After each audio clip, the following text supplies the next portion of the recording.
আসসালামু আলাইকুম, বিসমিল্লাহির রহমানির রহিম। সবাইকে স্বাগতম আমার চ্যানেলে।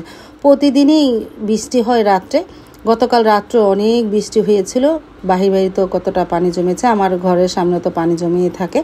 আর আকাশটাও মেঘলা মেঘলা, আর রৌদ্র তো উঠেই। এই কয়টা দিন যাবৎ একটু রৌদ্র একটু বৃষ্টি এরকমই চলতেছে। আমি রান্নাঘরে চলে যাই। আজকে রান্নাঘরে খিচুড়ি রান্না করা হয়েছে মানে এই খিচুড়িটা ফ্রিজে ছিল। ওই যে বড় মামারা এসেছিল আমার, যখন বড় মামারা আসার পরে সেদিনকে যে সকালে খিচুড়ি রান্না করেছিলাম অনেকটা রয়ে গিয়েছিল, সেটা আমি ফ্রিজে রেখে দিয়েছিলাম। গতকালকে রাত্রে বের করে রেখেছি, আজকে সকালে সেটাকে সুন্দরভাবে গরম করে খেয়ে নিলাম। আলহামদুলিল্লাহ ভালোই লেগেছিল। আস্তে আস্তে অল্প জালে গরম করলাম মুরগি কলিজাগুলা দিয়ে যে খিচুড়িটা রান্না করেছিলাম। তারপরে যে হাঁসের গোস্ত ছিল তাও গরম করলাম, খিচুড়ি খেয়ে নেবেনে। আর মা অবশ্য খিচুড়ি খাবে না, মাকে ডিম পোচ আর রুটি দিব।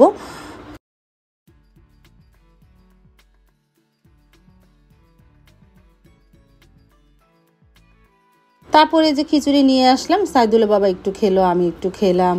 সারামণিও নিয়েছিল, ও তেমন খায়নি, একটু খেয়ে বলতেছে আমি আর খাবো না। এই তারপরে মাকে রুটি আর ডিম পোচ দিলাম, মা তা খেয়ে নিল।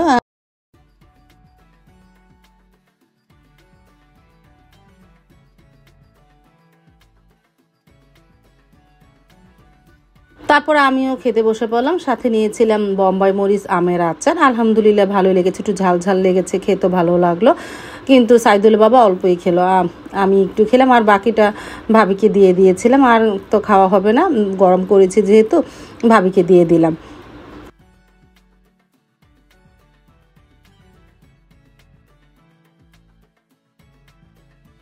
আর এই যে দেখো সারামণিকে একটু দিয়েছি, হাঁসের গোস্ত দিয়ে একটু খেয়ে নিল, তেমন একটা খেলো না, দুই এক লোকমা খেয়ে বলতেছে আমি আর খাবো না। মেয়েটা এরকমই। তারপরে অনেক দিন পরে আজকে দুধ চা বসালাম। একটু সারামণি বলতেছে একটু দুধ চা খাবে, মাকে বলো মা একটু খান, মা বলতেছেন আজকে আর চা খাবো না। পরে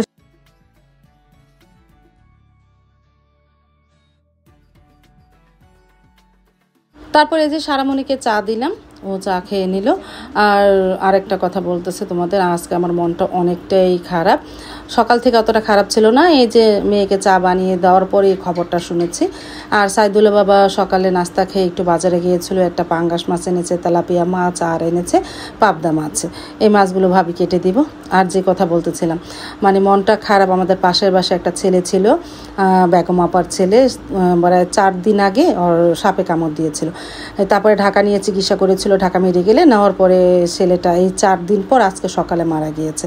আমি খবর জানতে গিয়েছিলাম, তখনই শুনি যে ছেলেটা মারা গেছে। মনটা অনেকটাই খারাপ হয়ে গেছে। আর কাজকে হাতে তুলে তারপরে যে ভাবিকে মাছ কাটতে দিয়ে আমি চলে গিয়েছিলাম ওই পাশের বাসায়। লাশ আনার পরে সেখানে ছিলাম। আমি অবশ্য লাশ দেখি না, আমার খুব ভয় লাগে, আমি জন্য দেখি না। তারপরে যে পাঙ্গাস মাছ রান্না করব আজকে নিয়েছি, আর বাকিগুলো সব ফ্রিজে রেখে দিয়েছি। তারপরে প্রায় 1টা বাজে রান্নাঘরে আসলাম, ওই বাড়িতে যাই আবার বাসায় আসি, নামাজ টামাজ পড়ে রান্না করতে আসলাম। এই পাঙ্গাস মাছে আবার ডিমও হয়েছিল, ডিম ভুনা করব, পাঙ্গাস মাছ ভুনা করব, ভাত, এই দুপুরের মেনু। তারপরে পেঁয়াজটাও ভেজে নিলাম। আর পাঙ্গাস মাছটা ফ্রাই করব না, মানে ভাজবো না, না ভেজে কষা ভুনা করব। পেঁয়াজটা ভাজা হলো, আদা রসুন দিলাম, হলুদ গুঁড়া মরিচ গুঁড়া ধনিয়া গুঁড়া দিয়ে মশলাটাকে একটু কষিয়ে নিব। আর পাশের চুলায় তো আস্তে আস্তে ভাত হচ্ছে। আর আমি তো পাঙ্গাস খাবো না, আমার জন্য ডিম ভুনা করব।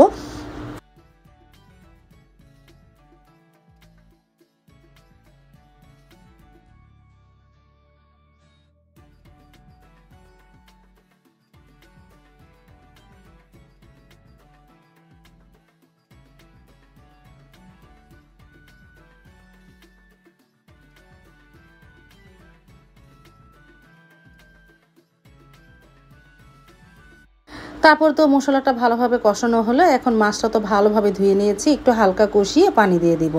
তারপর আস্তে আস্তে ভুনা করি। আর মনটা তো এইভাবে অনেকটাই খারাপ। ও বাসা মানে রান্না কতক্ষণে করব আর খাওয়া দাওয়া করে আবার ওই বাসা যাব। লাশ আনতে আনতে প্রায় সকাল 11টা বেজেছে, সকাল 8টা বাজে মারা গেছে, কিন্তু লাশ আনতে আনতে 11টা বেজে গেছে। তারপরে সেই জানাজা পড়া হবে প্রায় আসরের আজানের পর, মানে আসরের নামাজের পর জানাজা হবে। তারপরে তো মশলাটাকে মানে মাছটাকে কষানো হলো, এখন দিয়ে দিলাম পানি।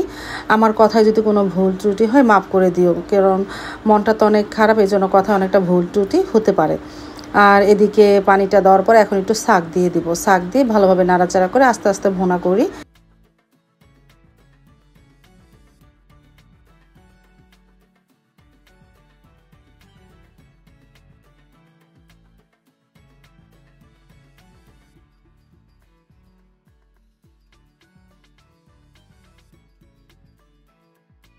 তরকারিটা তো প্রায় হয়ে গেছে, ধনেপাতাও দিয়েছিলাম, বিলাতি ধনেপাতা। আর পাশের চুলায় পাঙ্গাস মাছের ডিমটা ভুনা করব, পেঁয়াজটা ভেজে নিলাম। এখন এর মধ্যে পানি দিয়ে আদা রসুন দিয়ে হলুদ গুঁড়া, মরিচ গুঁড়া, ধনিয়া গুঁড়া দিয়ে মশলাটাকে একটু কষিয়ে নিয়ে এই যে আদা রসুন দিয়ে দিলাম।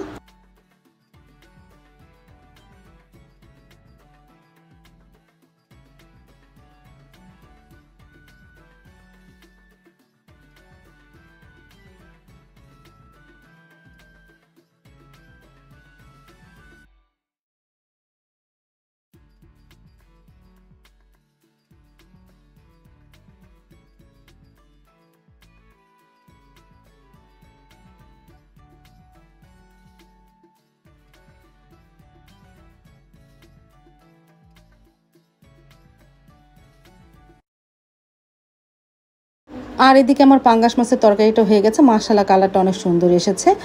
আর এদিকে 2টা ডিম ভেজে নিতেছে। আমি তো পাঙ্গাস মাছ খাই না, এজন্য ডিম ভাজা করে ভুনা করব।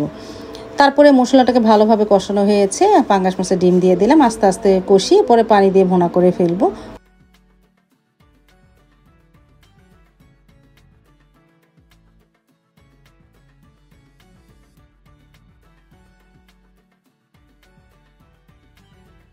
আর এদিকে ডিম ভুনাটাও করে ফেললাম, আর পাশের চুলায় মাছের ডিম ভুনাটা প্রায় হয়ে গেছে, নামিয়ে ফেলবো। 2 রকম ডিম ভুনা, একটা মুরগির ডিম আর একটা মাছের ডিম।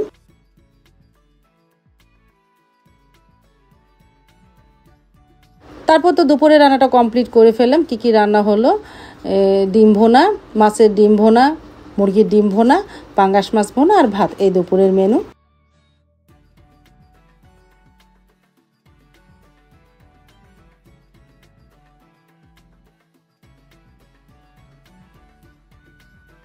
আর এদিকে জান্নাত পাখিও চলে আসলো, গোসল টোসল করে রেডি হয়ে। আসলে কি হবে, মেয়েটা এখন ভাতই খেতে চায় না। দেখো কত সুন্দর একটা বেন্ট পড়েছে।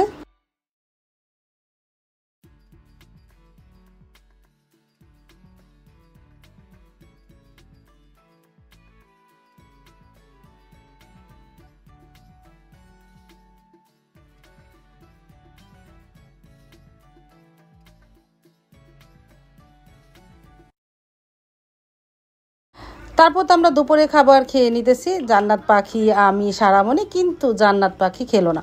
অনেক বললাম, মা কটা ভাত খাও মাছ দিয়ে, না খাবে না, সে পোলাও খাবে। আমার ঘরে তো পোলাও রান্না হয়নি, ভাতই রান্না হয়েছে, কিন্তু খেলো না। পরবর্তীতে কাকুর কাছ থেকে একটু মাছ খেয়েছিল, এই ও আর ভাতই খায়নি। আমি অবশ্য ভাত খেলাম ডিম দিয়ে, সারামণিকে ডাক দিলাম, ও খাবে না। আর সাবাতও খায় না, ও শুধু মাছ খেয়েছিল। এই যে আমি খেয়ে নিতেছি। আমি একটু পাঙ্গাস মাছের ডিম নিয়েছিলাম খাওয়ার জন্য, মেখেছিলাম, আমার কাছে ভালোই লাগে না। তাড়াতাড়ি বলেছি সাদুল্লাহ বাবাকে, আমার থেকে এগুলি নিয়ে যাও, আমি তো আর খাবো না। একটু মেখেছিলাম, কিন্তু আমি আর খেতে পারিনি। মুখে দেওয়ার পরে আমার ভালো লাগতেছিল না।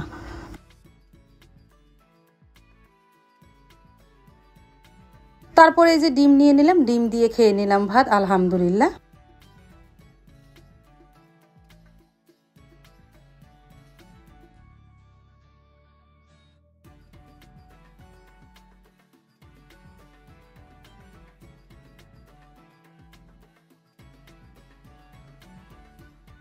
দুপুরে খাওয়া দাওয়া শেষ করে আবারও পাশের বাসায় চলে আসলাম। আমি সকালে কয়েকবার গিয়েছি, আবারও দুপুরে খাওয়া দাওয়া শেষ করে পাশের বাসায় গেলাম, তখন একটু ভিডিও করেছি। সকাল থেকে আমি আর কোনো ভিডিও করিনি। এই যে সবাই বসে আছে, সবাই ওর প্রশংসাই করতেছে। ছেলেটা অনেক ভালো ছিল, সাপে কেটেছিল, ঘাস, ওরা তো গরু পালে, ঘাস কাটতে গিয়েছিল, সেখান থেকেই মানে চরে ঘাস কাটতে গিয়েছিল, সেখান থেকে ওরে সাপে কেটেছিল। তারপরে ওই যে গোসল টোসল দিয়ে মানে রেখেছে, কাপড়ে কাপড় পরিয়ে রেখেছে, আসরের সময় জানা যায়। তারপর তো সবাই বসে আছে, আমি এখানে প্রায় ঘন্টা খানিক ছিলাম। তারপর 3টা বাজে বাসায় চলে যায়। এই যে সবাই তো বসে আছে, আর নিচে বরফ, উপরে বরফ দিয়ে রেখেছে। আর কি বলবো তোমাদের, মনটা তো অনেকটাই খারাপ। তারপরে 4টা বাজে জানাজা শেষ হওয়ার পর এই যে এখন কবরস্থানে নিয়ে যাচ্ছে লাশটা। আর কি বলবো, আজ তাহলে এই পর্যন্ত। দেখা হবে আগামীকালকে নতুন আরেকটা ব্লগ নিয়ে। আল্লাহ হাফিজ, আসসালামু আলাইকুম। জান্নাতবাসী হোক, আমিন।